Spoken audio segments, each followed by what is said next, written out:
Pack your flashlight, put on a fresh pair of underwear, and get ready for some heart-pounding horror goodness. It was wild and dark and weird, even by my standards. Welcome to WatchMojo.com, and today we'll be counting down our picks for the top 10 survival horror games. Dr. Wernicke died before he even started working here.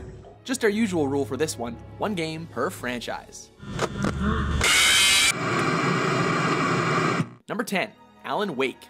You'll never publish another one of your shitty stories.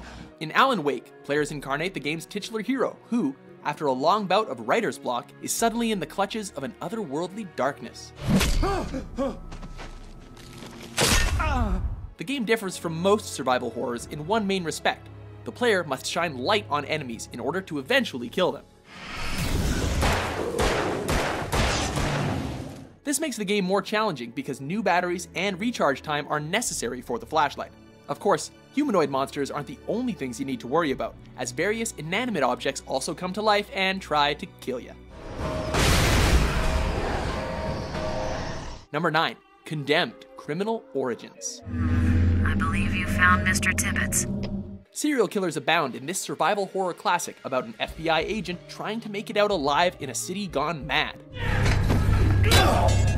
The gameplay provides a visceral experience that is altogether unlike standard first-person shooters, giving the player access to hard-hitting melee weapons like 2x4s and pipes instead of conventional firearms.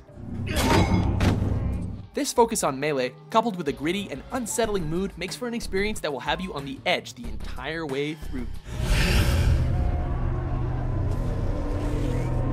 Number 8, The Last of Us. Man, can't deny that view. Let me explain why this is at number 8. While it does have the survival factor down pat, its horror elements are lacking compared to the rest on the list. But the game was too good to be ignored, as this one sets itself apart with an engaging story and a realistic combat system.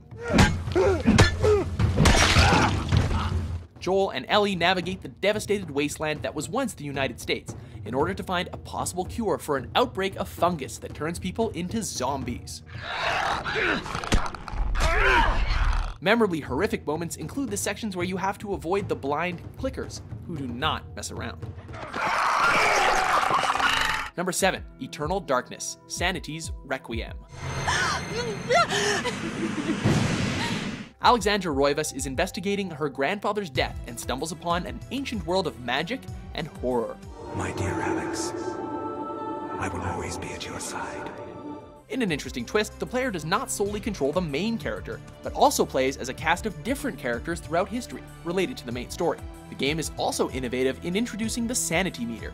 As it gets lower, the game starts to mess with the player's mind, distorting the line between hallucination and reality. That is the question. Number 6, Amnesia: The Dark Descent. Get away from me! In this title, players follow the story of Daniel, who, as the title might suggest, has lost all of his memories and knows only that he must kill a mysterious Baron.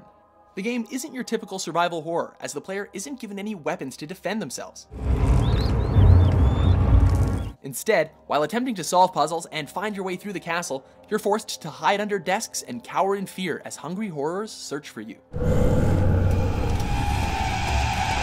Daniel is also given a sanity bar that is lowered every time he sees something scary.